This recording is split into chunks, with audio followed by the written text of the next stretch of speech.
Control Techniques is a company that designs drives and manufactures drives. It's been established since 1973, and during that time we've grown exponentially from a small workshop in someone's house right the way through to what we have here today, which is a facility for R&D and manufacturing. Our aim at Control Techniques is to be drive specialists, to be able to help our customers with the control and performance of a motor. And what we do here is everything in the engineering, from concept all the way through to supporting the customer at the other end.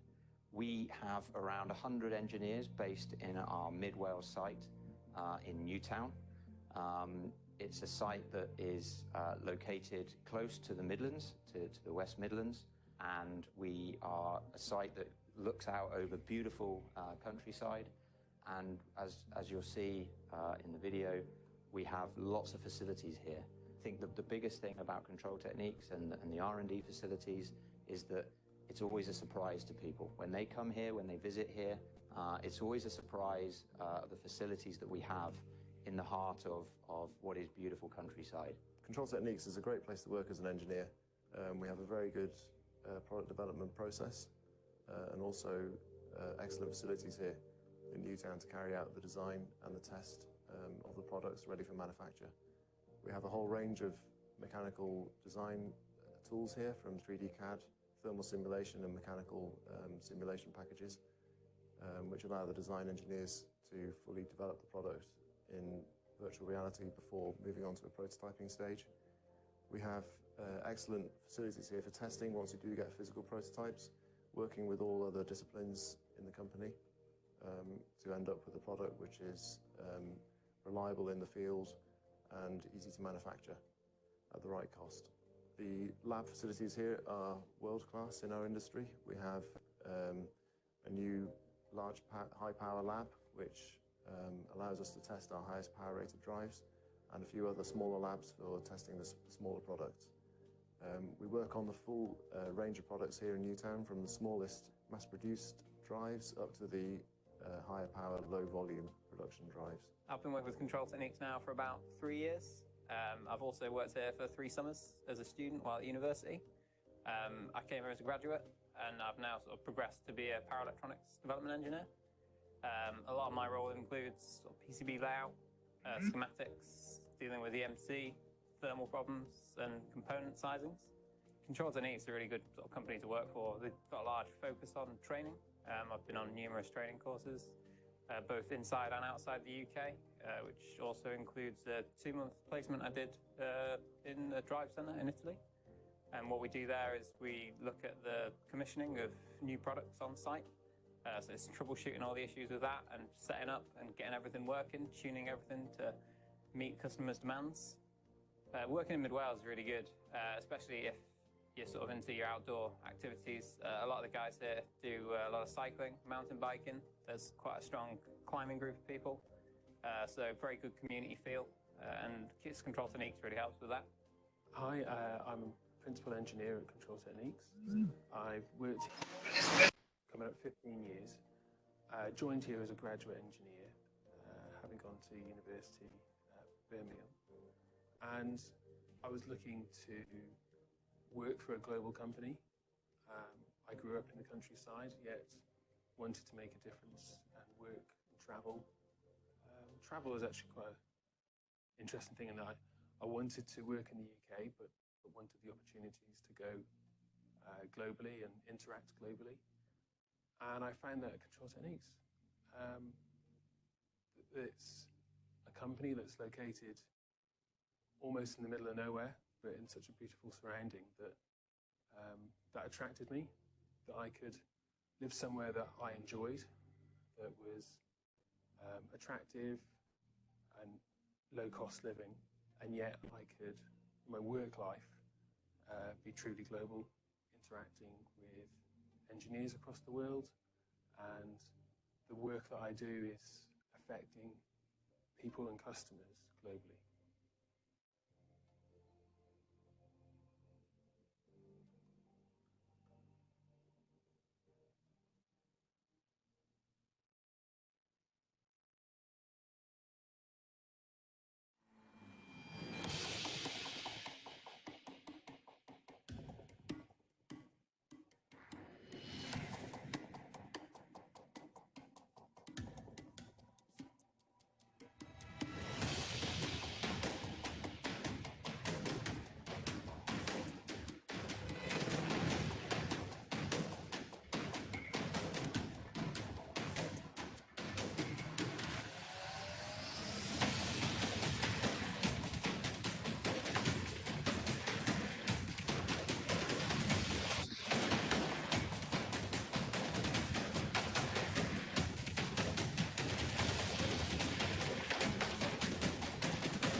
And welcome to today's webinar on energy efficiency.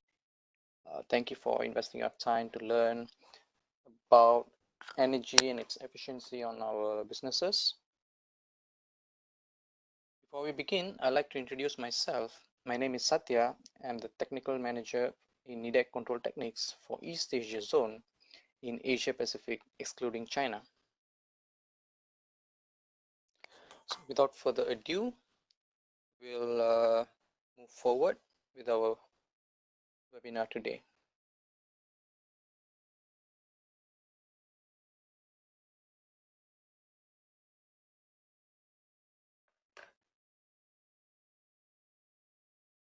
Okay, first, we will be talking about energy savings, so why it is important, and we'll be looking at two major features or factors that will affect our energy efficiency on our system using VFDs or even for motor controls. So what are the energy saving challenges that we have today? When we talk about energy efficiency, we talk about businesses to allow to reduce cost and cut emissions. When we talk about emissions, it's basically emitting electromagnetic noise. We talk about harmonics into the power grid. So now pretty much everything runs on electricity. So the demand for electricity is increasing, and then if we are not using that electricity with efficiency, then we are losing money. We are losing I mean, we're basically losing resources. We are already talking about renewable energy. We can't be depending on energy source that's having carbon print, and we cannot simply waste that energy, which is going to impact our environment. So energy efficiency is the key factor that we're talking about when we are when you're trying to increase business profit and trying to reduce costs. So this is one area that we will always have a look at. So it's primarily achieved by efficient technologies and processes. So we'll be talking about a few areas of applications where we can apply technologies to be able to save energy. So electricity usually represents a significant proportion of business's total energy cost, and with current economic, it's to be able to be competitive. One portion is that we cannot overlook how we are going to save our energy usage. So as you can see, in industry sector, it's about 70% is using electrical motors. In its service sector, it's about 30%. So it's a huge portion where motors are consuming energy, and if we can improve our energy efficiency in our motor systems, then that's a lot of savings that we can do and reduce our cost. So as you can see, this is rough estimation on general industries. We're using 30% of compression, 20% in pumping, 13% in ventilation, and other applications about 37%. For electrical motors, if you're looking at over a 10 years period, you can see the cost of an electrical motor, 95% of it is energy being used. So if we are able to somehow within our technology and using the processors, we can reduce the energy usage, or we use the energy efficiently, we can really make up a good number in savings.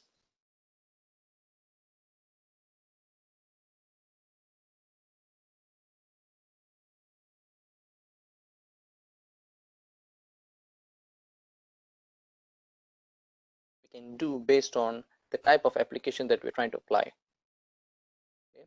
So we have a when a variable demand is not required. Okay, so which means your speed is going to be the same, fixed speed, and you're not going to expect a lot of demand changes. So it's going to be constant over the time.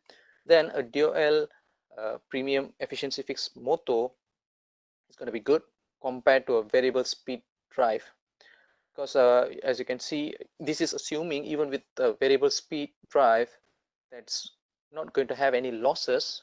Even with that, we're going to be a dual starter or soft starter will be more efficient in terms of energy savings, because we are not having any variable demand. We'll look at it later. Why is that so? So in this case, a soft starter is able to provide starting current limitation. So it's a matter of starting the motor to a specific speed, which is the rated speed, instead of trying to change the speed. So this so in this case, we are not using a dual starter, we're not using star delta starters. So this avoids oversized utility contracts and definitely it avoids our inrush current penalties that will be imposed by utility providers, like energy providers. And also it reduces the mechanical stress on the system, because you don't have any you don't have a lot of moving parts. When you're talking about contactors, you have mechanical contacts moving up and down whenever you're starting. Okay, so this reduces maintenance cost. But when we are talking about variable demand, then the impact of impact on energy can be very different from one solution to another. So which means when we have variable demand, you may have a variable speed, you may have a variable current demands, you have the dynamics would be a lot different. Okay, so in this area, majority is like it's fan, pumps, compressors.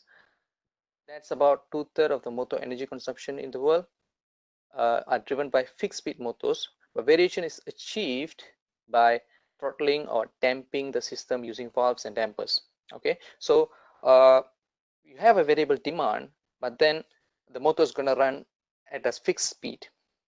Okay, with that, we try to control the flow of the fan, flow of the pump, even the compressor, using valves and dampers. So we are using mechanical means to control the demand. I mean, to cater for the demand. So energy savings can be achieved in this area by using variable speed drives. Here we can see a focus on fans and pumps. You can see the graph using throttle valve. So this is basically absorbed power against the flow requirement. Comparing, you can see the curve going from where it's not really zero, so it starts from 10% all the way to 100%.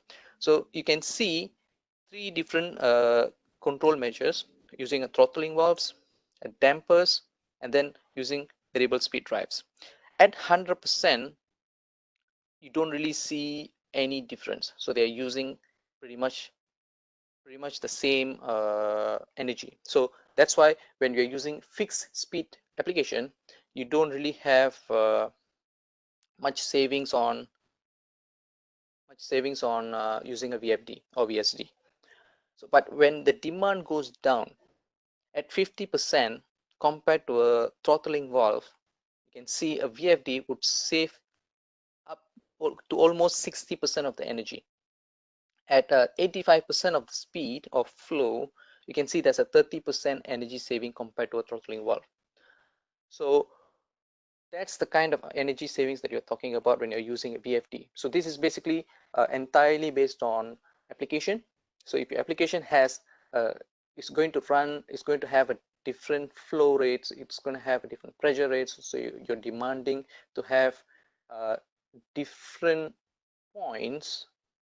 So you can come up with this graph, and it's best to use a VFD instead of having a fixed speed motor.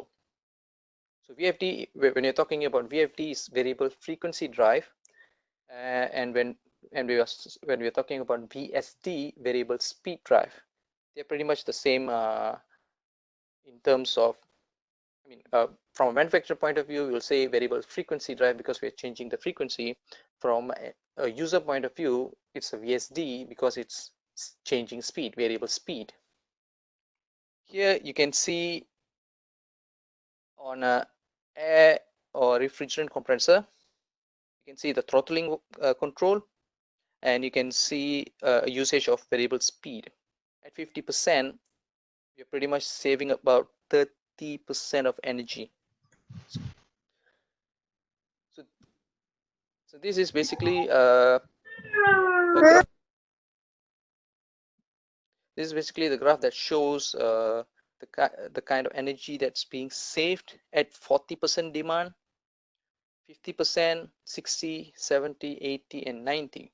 So at 100%, you don't really see much because it's pretty much using the same energy. So if you're going at a lower speed, you can really enjoy or to really reduce your costing on energy using the variable drive.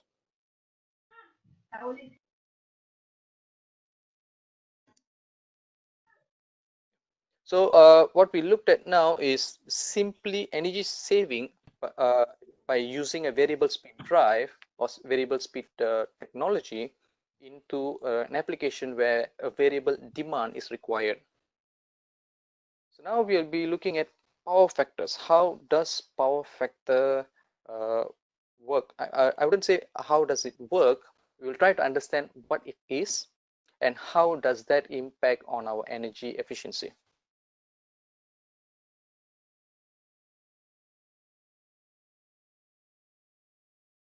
Okay, power factor is basically a working power over, it's a ratio of a working power over apparent power. So what is a working power? Working power is basically the actual power that's being transmitted. Let's say we are supplying 100 kilowatt to a motor, and then the motor is going to translate that or convert the energy into actual mechanical power. So the actual work could be 80 kilowatt. So there's 20 kilowatt loss. So it's not like there's always motor losses, mechanical losses, heat loss and everything. But then there's also a reactive power that's working on it. That's about 20 kilowatt or slightly less than 20 kilowatt. So that's going to be our reactive power. Okay, so when we're talking about power, the voltage doesn't change. So we can also talk in terms of current. They're pretty much the same. So active current, or some people say it's torque current. Reactive current is sometimes it's magnetizing current. So it depends on how which manufacturer is defining it. So we have this active current that's actually doing the job, and then the reactive current is simply used to magnetize the coil, and it's not really doing any real work. So this is the work that's being done, and this is the reactive current, and the product of it is the actual current being used. Okay, so that's where we get the power factors. The angle of that is the power factor. Okay, so later we'll look at a nameplate to really see what that really means. Okay, so there's when you have a voltage input, if it's a resistive load, you'll be having exact current in sync with the voltage phase. So now you can see there's a shift.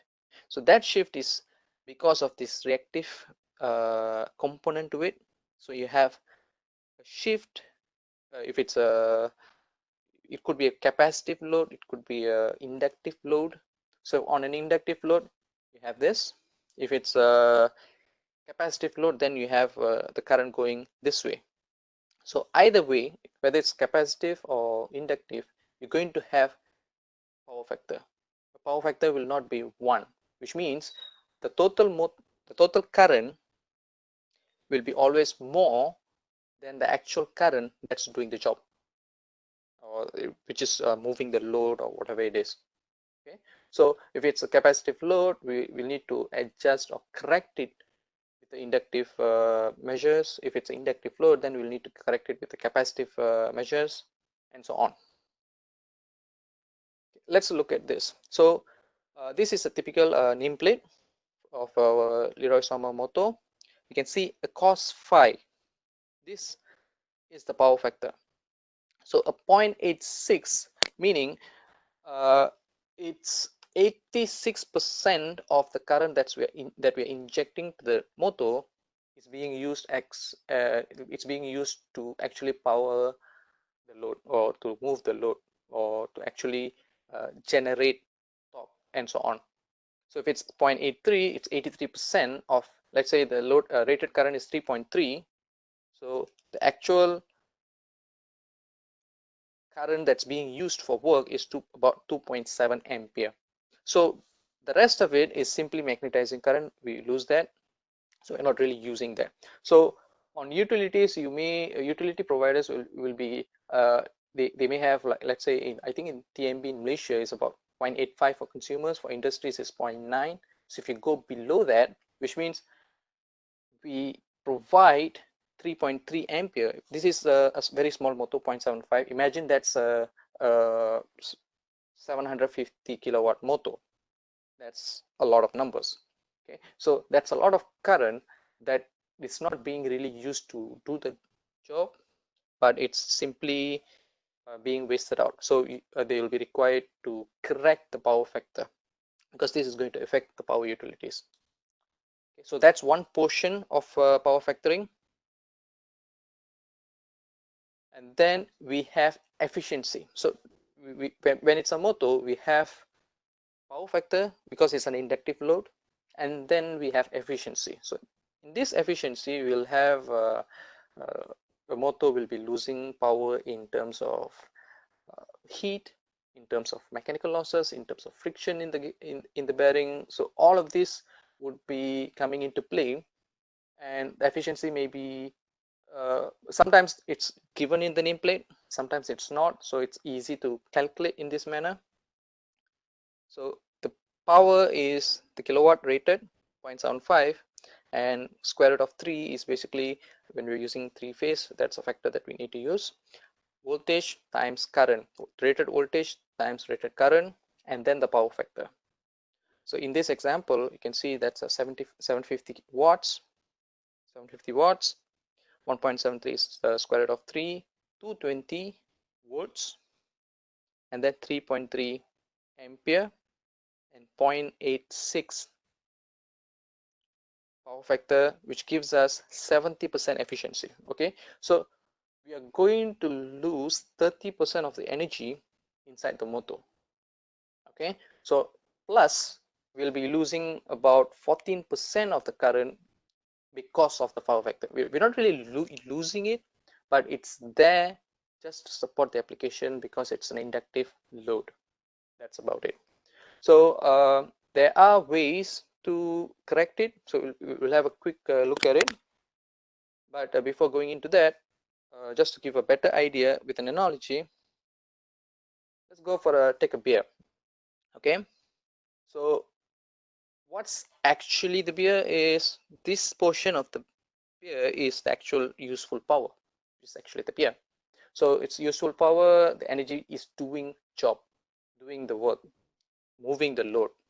Okay, this is the part that we want. And then you have the foam, which is the wasted power, which is reactive power. It could be because of capacitive load, it could be because of inductive load. So it's being produced, the power is needed by the machine, but it's not being used. Okay, and then we have the total buck. So because the whole thing is what we pay for, but what we need is this. Okay, so this is the demand power that we actually is being delivered by the utility, and which we are paying for, but this is what we are not using. Okay, this is a quite simple and quite famous popular analogy that when we are talking about power factor, they always come up with a beer. Okay, so this is just for you to know. Maybe you can explain it easier. Sometimes it clicks with the beer, it could do well. Okay, so the impact of low power factor. Okay, so if the earlier we talked about 0.86, so that's 14% current that's not being used, but it's still being supplied. Okay, so higher current will be needed if your power factor is lower. Just imagine there's a motor with a 0.6 power factor or cos phi, which means 40% of the current that's being supplied to the motor is not being used to move the load. Okay, so if it is a let's say it's 100 kilowatt, 40 kilowatt of energy is not used. So these would be lost in heat dissipation. So the cable will have to be larger by 40%, so to speak, roughly. So it's all of that comes into cost. Okay, so of course higher current can push equipment to closer to rated capacities. Cable need to be increased, transformers need to be rated for a higher current, so everything is bigger just because our power factor is low. But then all of those big numbers, we're not really using them. Okay, so typically, even for commercial or industrial customers, low average power factors will be imposed with the power factor penalties. So we don't really, one is that we are losing the money there for energy that we are not using, and then on top of it, we will be getting penalties because our power factor is too low. Okay, so now this is one thing that we are looking at. So what is the impact of it? So for motors, we could use capacitive filters to make, let's say the motor is 0.6, and then we try to adjust it to make it to be unity. When we see unity is 1, so what we take in is what we use. Of course, there's one way of doing it. It's typically is capacitive compensation. Okay, there's another way of doing it. Is earlier we talked about fixed speed applications and then variable speed applications. So when we have fixed speed, we talked about the variable speed drives or variable speed applications, technologies will not help. Okay, yes, in terms of energy efficiency, but when you're using a soft starter, the power factor would be exactly the same as the motor's power factor. So if the motor is 0.86, then you get 0.86 on the input. So your power factor will not change. But when you're using an AC drive, because the AC drives, you have full wave diode bridge rectifiers, so the input goes into the drive, and then the motor will be taking out current from the DC bus and not directly from the line input. So in terms of that, we call this as a displacement power factor. Is almost 1. Okay, so when we use a VFD, our power factor is corrected, so it can be used as a power factor correction, because whenever there's the input line is used to power up or charge the DC bus, and that's it. So you can imagine that the input line is slightly isolated from the motor. So the motor demand is taken from the DC bus and not from the input line. So the power factor of the motor doesn't really affect the input line.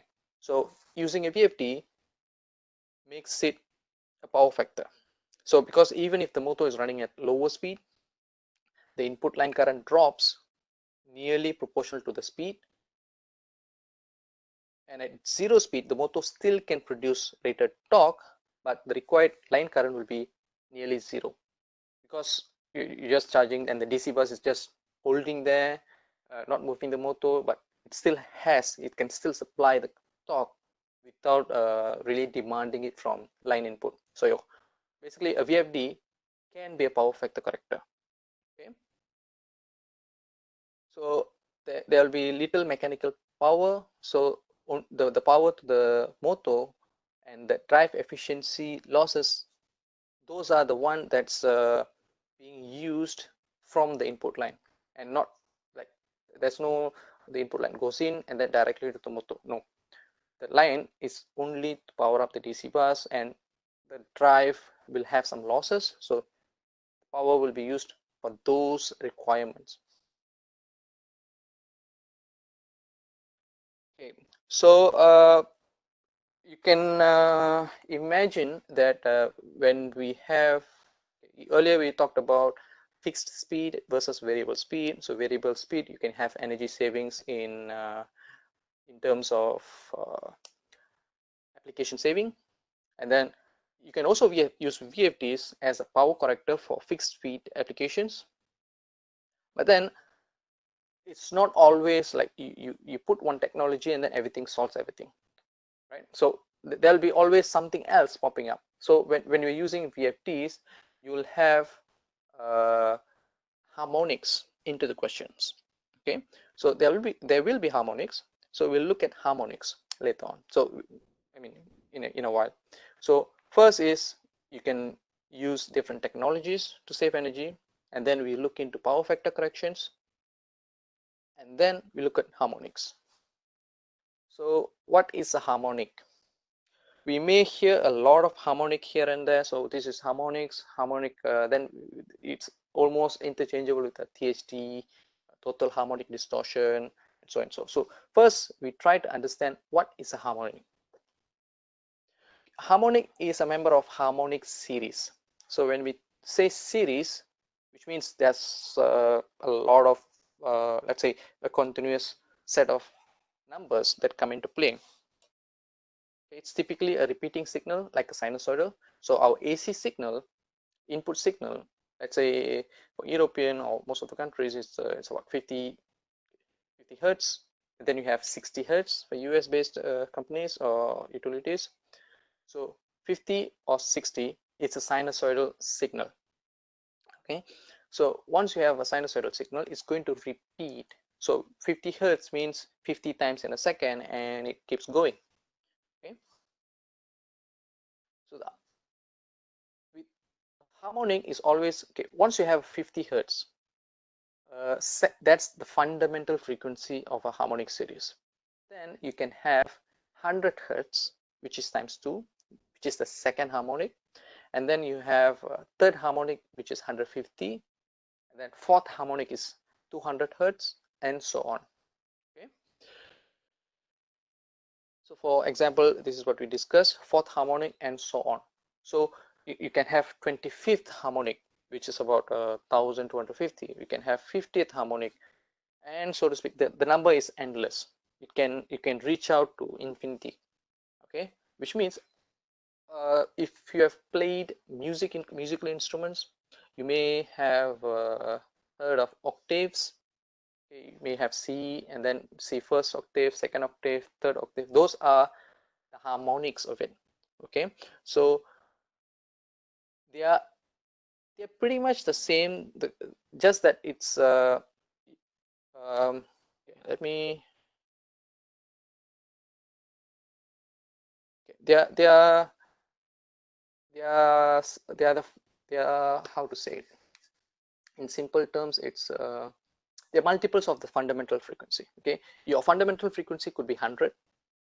We can start off with 100, and then your second harmonic is 200, 300, 400, 500, and so on. So we need to look at what is our fundamental, and then we generate harmonic sequence from there. So we start off with 50, 50, 100, 150, 200, 250, 300, and so on. Okay, so there's something called Fourier series to analyze such periodic signals or waveforms, which means a Fourier series is basically, it talks about signal analysis.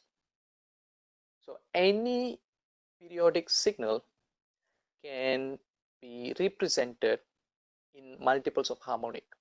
Let's say we have a fundamental frequency 50 hertz, and then but it's not a sinusoidal anymore. Okay, but you can generate that signal by using by superimposing harmonics, like a second order, third order, fourth order, and so on. So you can impose those signals and generate any periodic signal. So that's what Fourier series is. Okay, so you look at it, there's a simple animation which I found in Wikipedia, which really explains a lot. So this is the signal that we have, which is not a sinusoidal, but then it could be superimposed against these signals, and this is basically fundamental: first harmonic, second, third, fourth, fifth. So this signal can be generated by applying this amplitude of 50 hertz, or maybe a fundamental and second order, third order, fourth order, and fifth order. I'll loop that again. So this is a signal. It's almost a square wave, but it's periodic. So it could be represented by superimposing these waves of harmonics at different amplitude to generate the square wave. So this is something that we'll be looking at a lot later on. So this is the signal, and this is the spectrum of harmonics. So how much of value on a specific frequency. So this is how we analyze harmonics. This is how we analyze THD. Basically, if you're familiar with THD, so we'll be like defining THD later on. I'll move on. Let me see if there's any questions before we move.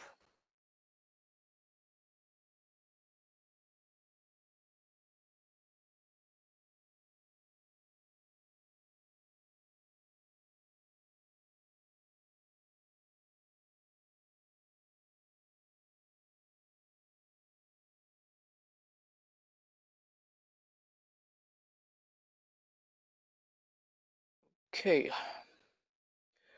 So some of us may have had difficulties in Fourier analysis, but that's what it is. We are it's used pretty much in all kinds of signal analysis. That now we are having a signal that is going to be analyzed, which we need to understand to really see what's going on at the back.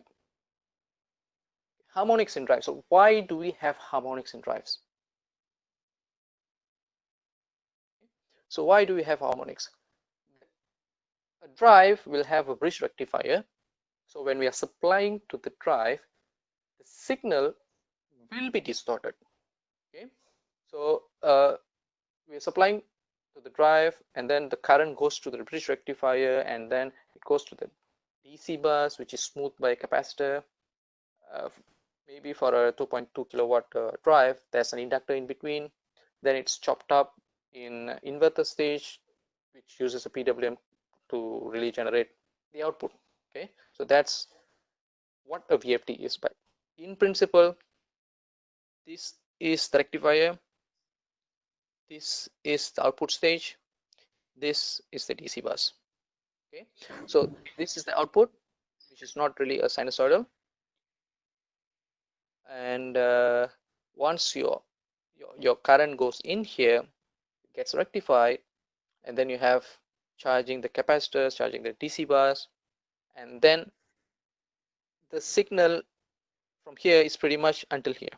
So whatever happens here, I wouldn't say it does not affect the current going in here. It does in a way, because what it does is just charging the capacitors. If the energy is lesser, it charges more. That's it. Okay, if the capacitor is demanding more, the DC bus demanding more, the rectifier charges the DC bus. That's it. Okay, so that was one of the reason it can be considered as a power factor corrector, because this is what determines the power factor and not the motor. Okay, all right. So when you have that, your incoming supply is rectified, and your DC bus gets powered up, and then we are using the energy from the DC bus to power the motor. Okay, so what happens? This is a three-phase. This is a three-phase drive. We look at a single-phase drive's signal to get the idea of why harmonics exist.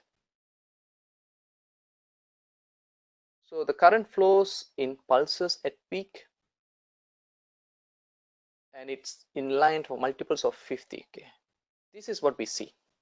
Okay, so I told you earlier we'll be looking at a signal and then its spectrum. So this is what a harmonic looked like.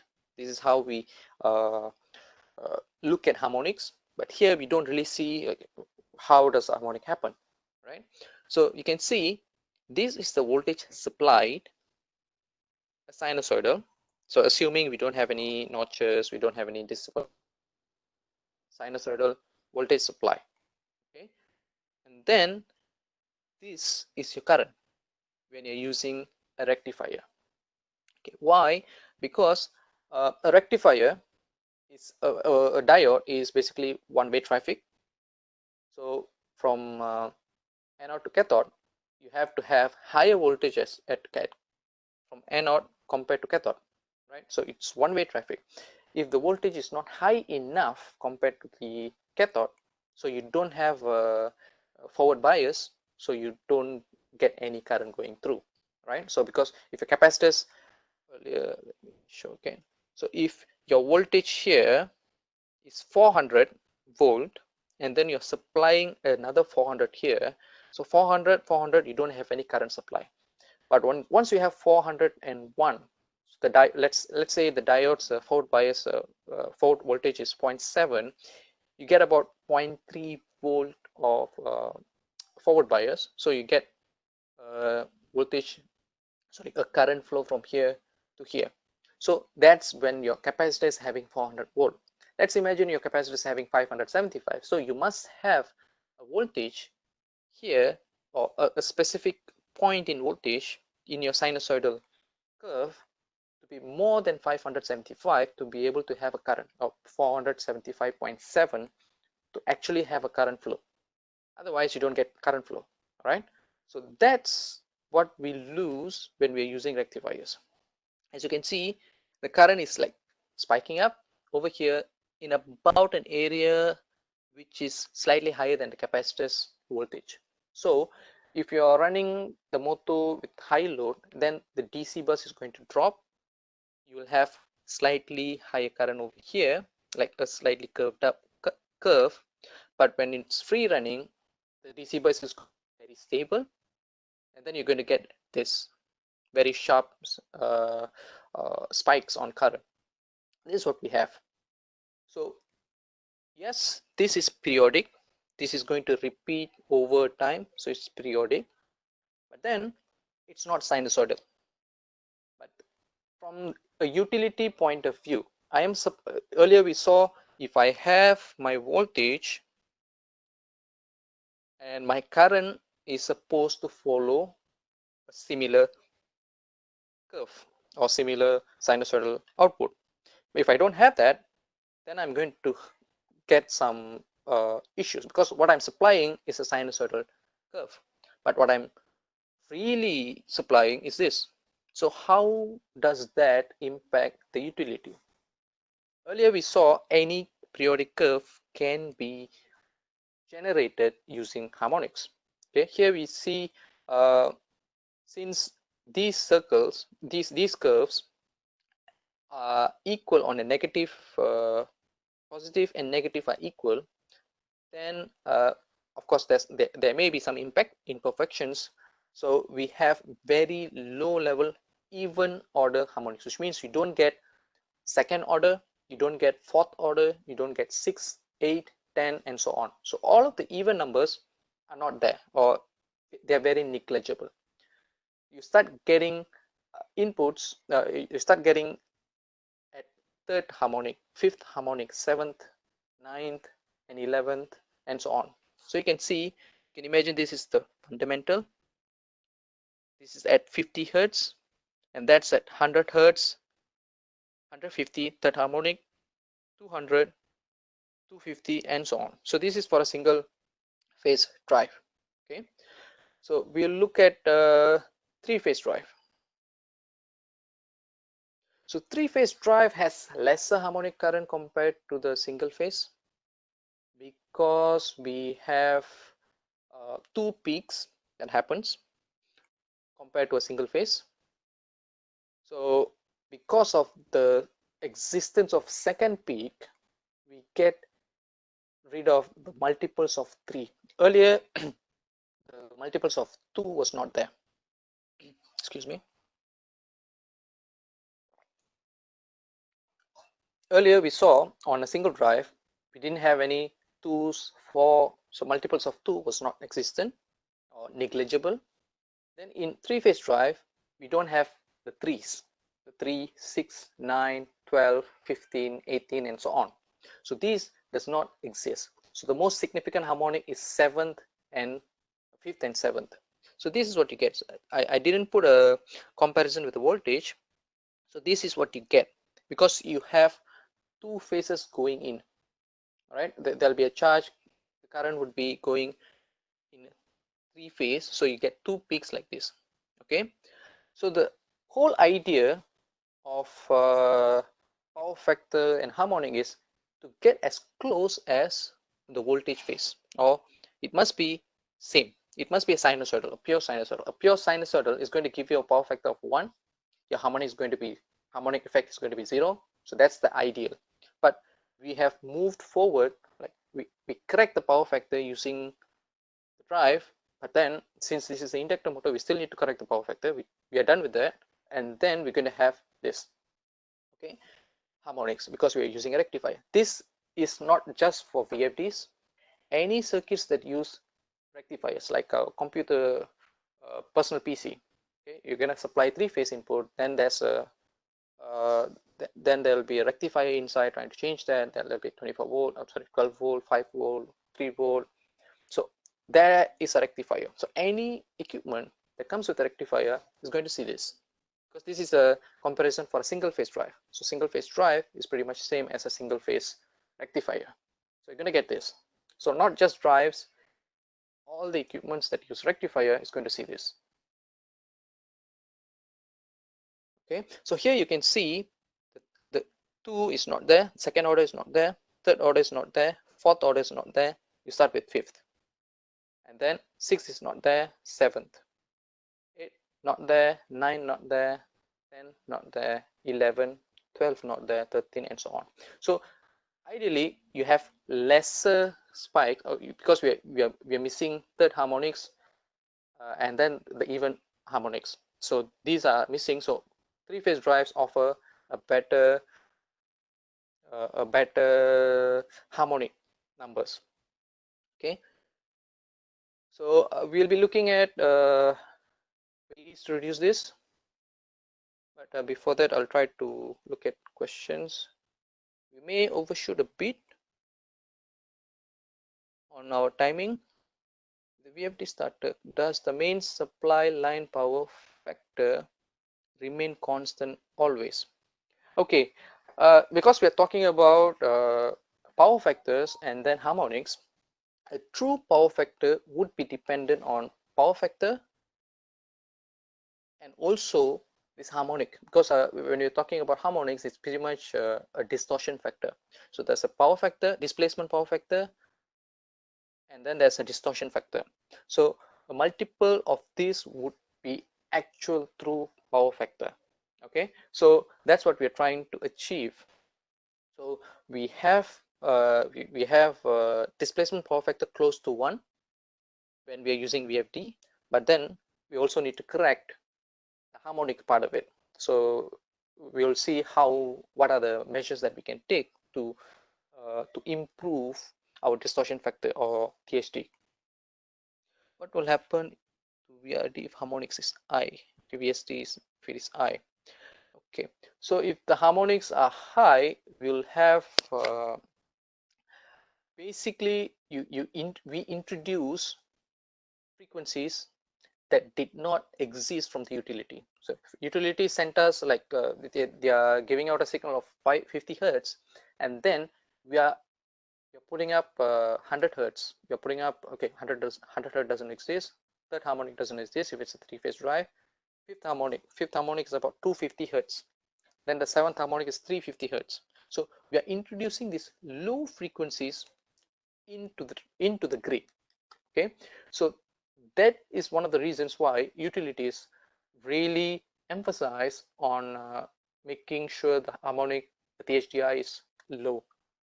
Okay, they have specifics. We are not going to look into what is that number, because there are standards and there will be requirements from utility providers. So we're not going to talk about that. But these low frequencies are in the grid, which means whoever who's connected to the grid is going to experience or is going to get these low frequency effects. Okay, so we have electromagnetic emissions, which is high frequency, and then we have these low frequency issues because of harmonics. Okay, so again, as I've said, it's not just VFD, it also applies to computers. It pretty much applies to all electronics that uses a rectifier. Okay, because we know most of our electronic components does not work exactly on 230 volt or 440 volt. They will need to be rectified and reduced using a power switching supply. So power switching supply has a rectifier and so on. So all of that must be considered. So when we are introducing low frequency into the grid, that will affect the grid. It will affect the excuse me, the equipments that are connected to it. Okay.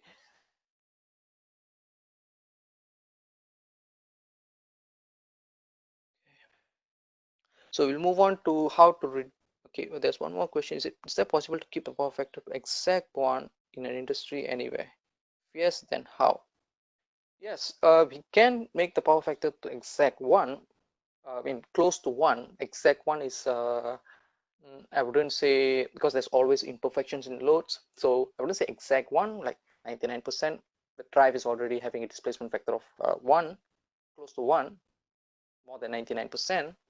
And then if your harmonics is very low, we can see how low we can go, but we're not going to talk about numbers. Like, so if you have those high numbers, okay, on a distortion factor and a displacement power factor, then we can go to close.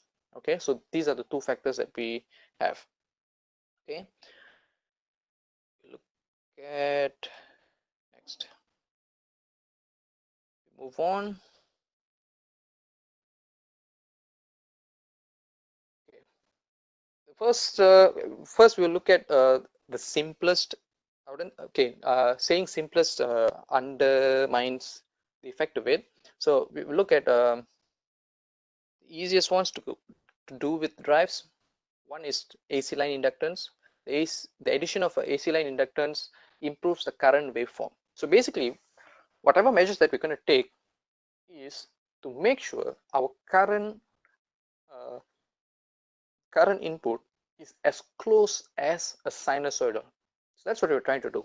Okay, but once you see this, you may have you may not believe it's really affected, but it does. Okay, so it's going to improve on 5th and 7th harmonic. We're going to look at a single phase drive. So this is a single phase that we had a look at early on, but you can see introducing AC line inductance actually had a shift. So it's not really in line. Earlier it was like in line, but now we have a shift. But this has reduced on 5th harmonic and 7th harmonic. The 3rd harmonic slightly reduced.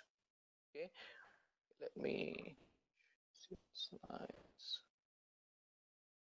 You can see 5th harmonic and 7th harmonic quite high over here. And you can see they have been reduced significantly, a useful degree. But then the 3rd harmonic slightly improved. Okay, this is for a single phase drive.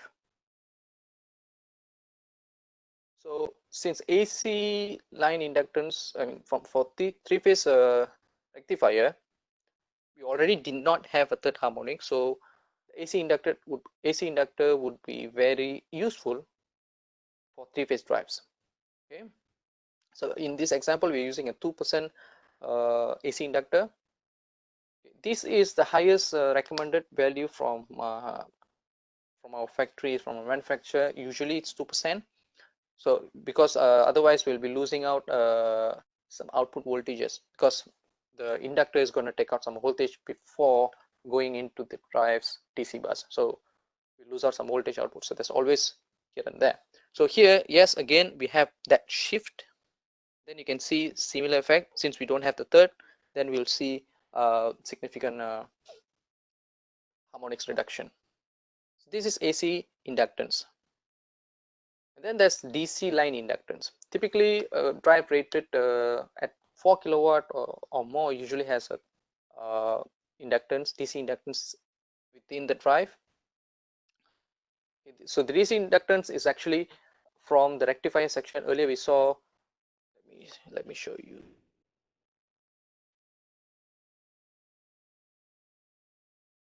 So this is the DC inductance that we're talking about.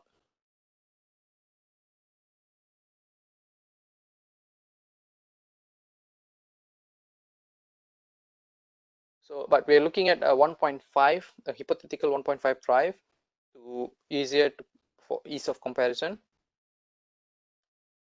You can see now we have like this it's not really like a double top anymore. You have slightly different, but it's not really sinusoidal yet, but it does improve our spectrum basically. So this is our 5th harmonic, 7th harmonic, and so on. So usually when we have spectrums, it's 25th harmonic is pretty much, it's negligible. Beyond 25th, you may still have these small spikes at 25th, but it's negligible. Okay, when I say negligible, it doesn't really affect so much because the number is too small.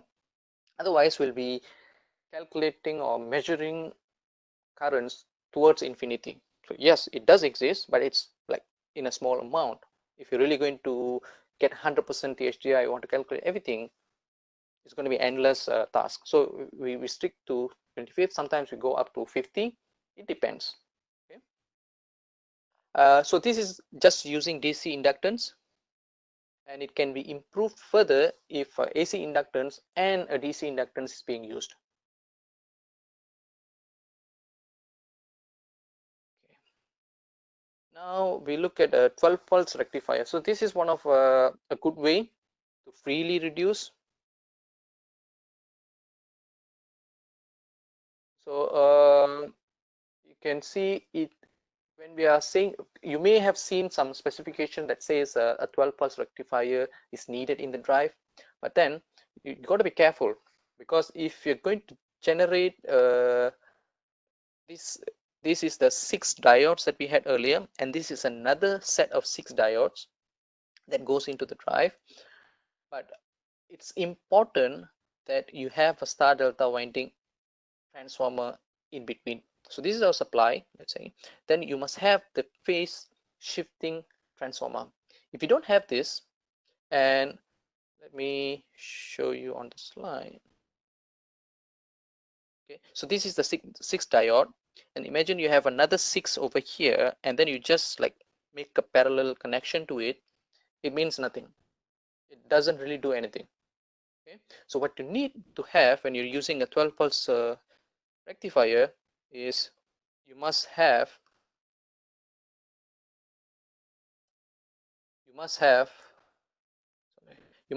a phase shifting transformer. If you don't have this, it's not going to work.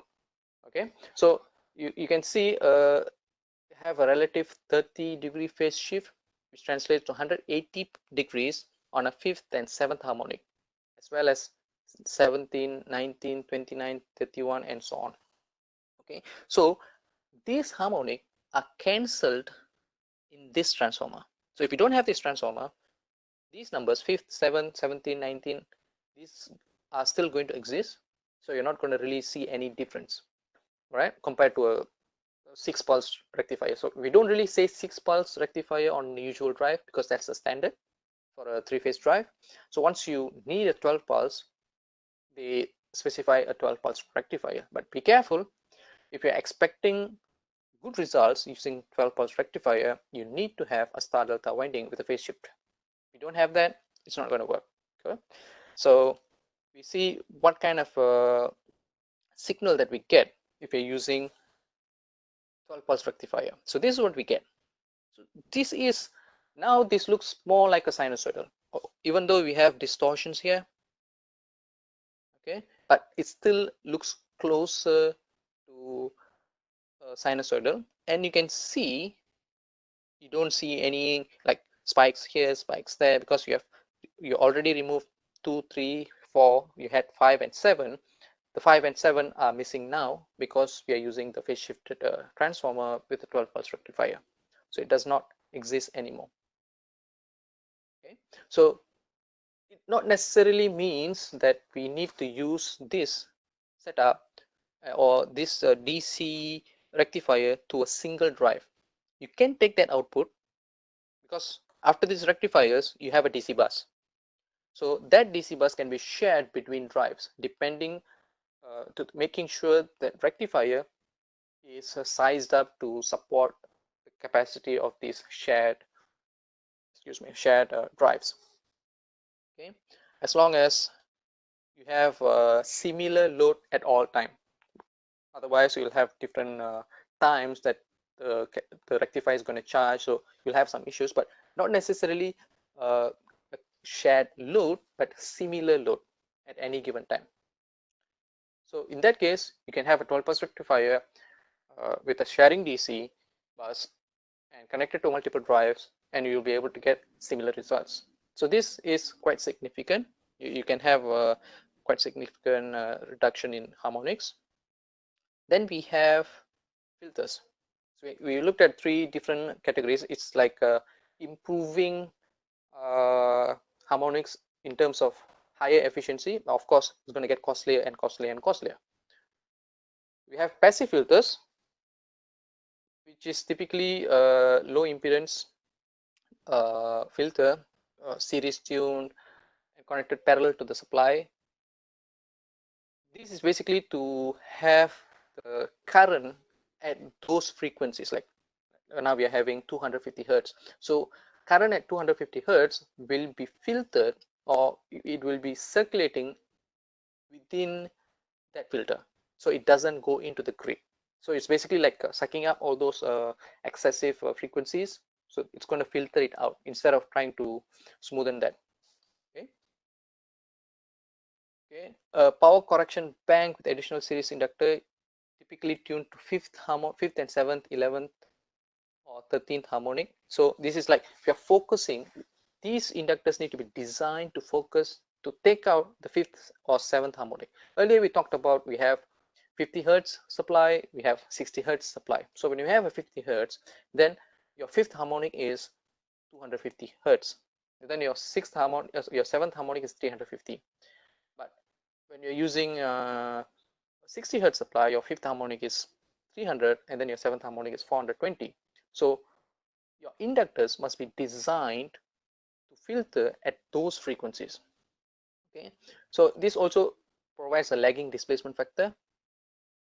So like I said, it has to be designed by specialist suppliers. It's not just a coil, it is meant to filter out those specific frequencies, because you take out the highest numbers in the front, then your number really improves very fast. Right?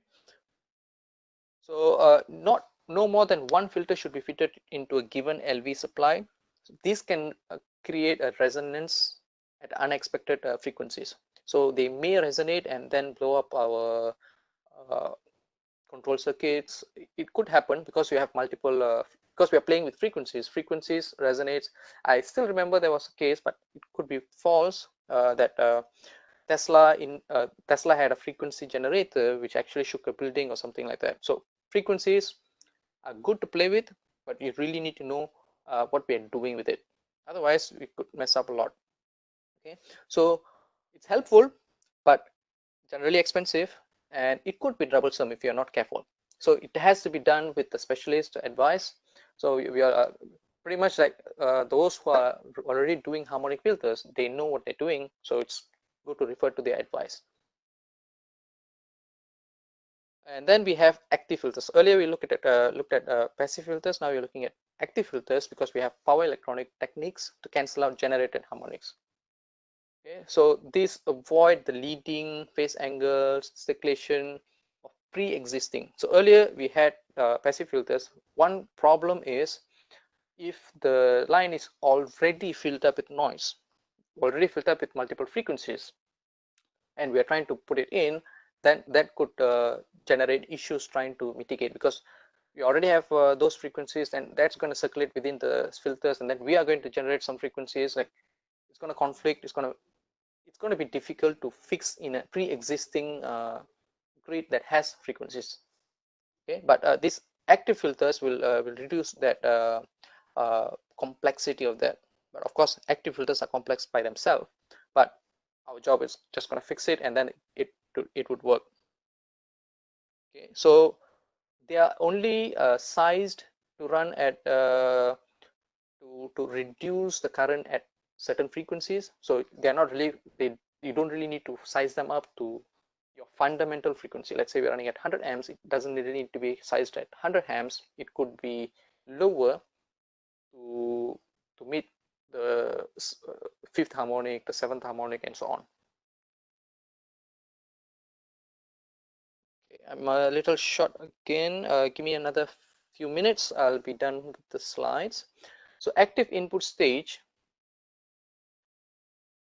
it's basically a standard bridge rectifier that is being replaced by active input stage. Basically, we are controlling how the current goes into the DC bus.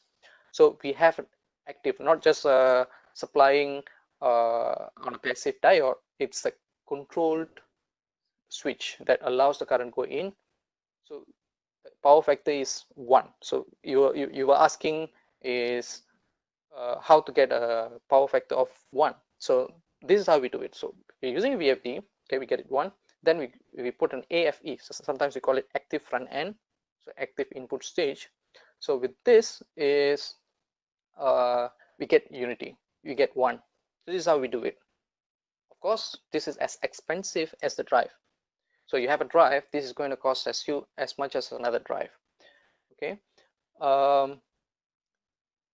If it does offer inherit. So one of the advantages of active front end is it allows us to have a regenerative power from the load. Let's say when you're stopping it, some of you are familiar with using a braking resistors to absorb power when the drive is stopping or when the drive is regenerating, when the motor is regenerating. So the AFE, or active front end active input stage, would allow us to get that energy and then transfer it back into the grid. Basically, we are not simply dissipating the energy as heat. We are simply putting it back to the grid, and then we save on those energy. Let's say for elevator, you're going up and down. 50% of the time you are regenerating. Basically, 50% of the time we are using that energy, and then using a braking resistor, we are dissipating it off.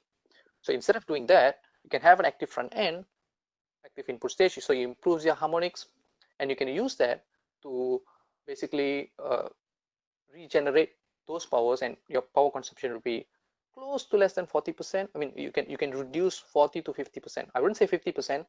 It depends on your usage. So close to 40 to 45% of your energy used in your elevators, because you're regenerating 50% of the time. Okay, our control technique Unidrive M is actually designed as a universal drive, so you can use it as an inverter, and you can use it as an active input stage. So the only requirement is your input and some current inrush control circuits. A special input filter is required to prevent issues from switching frequency currents. So there'll be switching frequency filters, switching SFF we call it. So switching frequency filter, inductor, and a capacitor. So to avoid issues generated from a switching frequency current. So some of you may be interested on THDI. So THDI is a measure of calculating THD. So basically, we are looking at fundamental harmonic. That's our second harmonic, third harmonic, fourth, and so on. So I was saying you can go up to 55, 55th, 25th harmonic. After that, you can basically ignore pretty much. So you're gonna have to measure currents at these frequencies and then fill it in, and that's our THDI. Okay, so sometimes you don't really need to calculate in this manner. We have some nowadays we have power quality meters, so they come up and calculate for you with a number, let's say 34%, 25%, 18%. So they give you the number of THDI, so it's much easier. but this is the basics. This is how it's being calculated. Okay, so IN is any individual harmonic current. So I1 is the fundamental current. I2, I3, and so on is the specific harmonic current. Okay, so I bulleted through earlier a bit on the last portion. I'll try to address if you give me 5 minutes, another 5 minutes.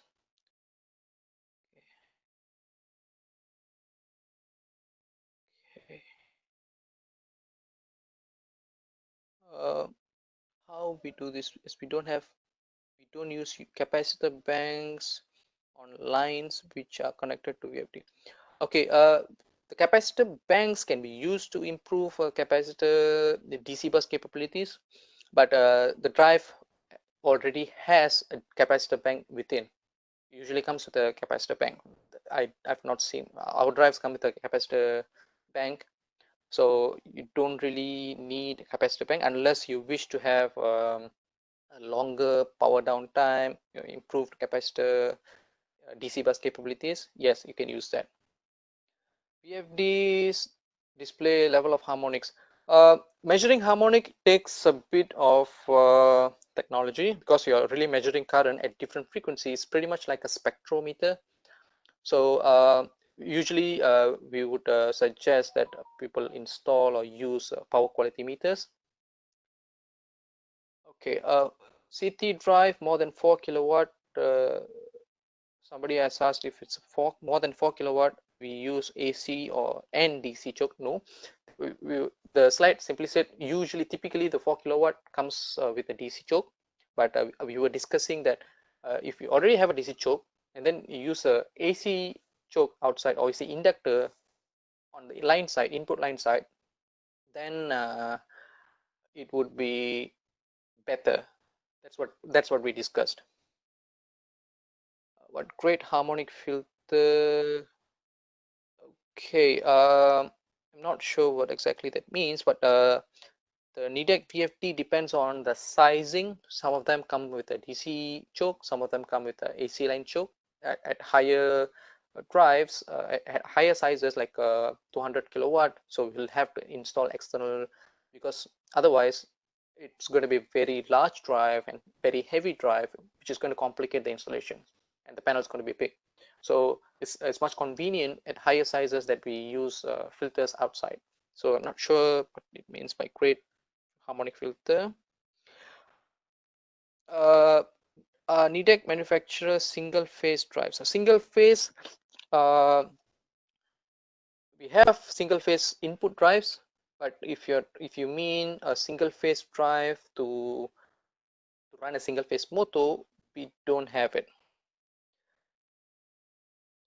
Nidec have active filters. We do supply, but with from a third party. But we'll need to make sure which drives are we talking about.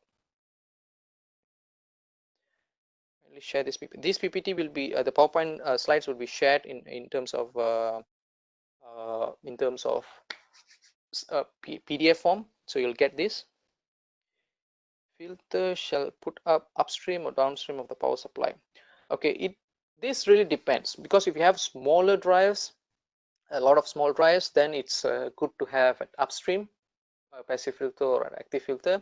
But if you have larger drives, it could be put at downstream. If you're putting active filters, it's best to put it on upstream, but you're going to have to upsize it to make sure it supports all of your downstream. But if you're putting up a downstream, then yes, it simply comes down to your sizing and your cost efficiency.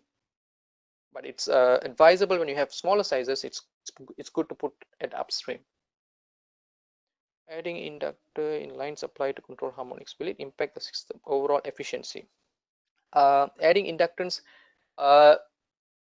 in these terms, adding inductance would be helping to reduce the harmonics that we're introducing to the grid. So definitely yes, but how much is dependent on how the system is already there. Like let's say you have 25% less of rectified input on your factory or on your facility, then adding inductance is just gonna help a bit. But if you are having more than 25% is actually using rectified inputs, then adding inductance, and of course you need to look at what kind of levels are we trying to reach. So yes.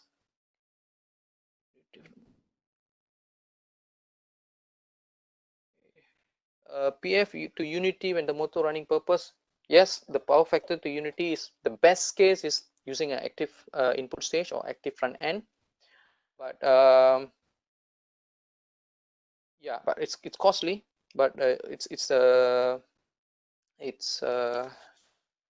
depends on what we are trying to achieve. If really trying to achieve unity, that's our high priority, then yes, active front end is the best case. Can I have the THDI? We do comply to some standards, but I'll run through those levels because it always differs to different drive. We do have a EMC datasheet. Can request on a specific kilowatt that we'll be able to provide. So I have given you my email address here. You can request for details on here. Yeah. Okay. Wow. We do have a lot of questions. We'll try to address all of them through our email. So we'll be sending out the slides. I'm hoping to answer these questions through the email because we are short of time. We're already 10 minutes away, 10 minutes gone. So yeah, I'll try to answer these questions, the remaining questions, in email. So thank you for joining us today, and just make sure help me with your emails are registered properly so that we can reach out to you with the answers and the slide. So yeah, thank you for joining us. Hopefully we can meet up on a different topic soon, and have a nice day. Stay safe.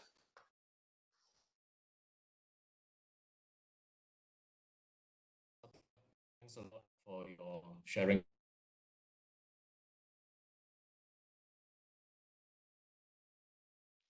Thank you, everyone.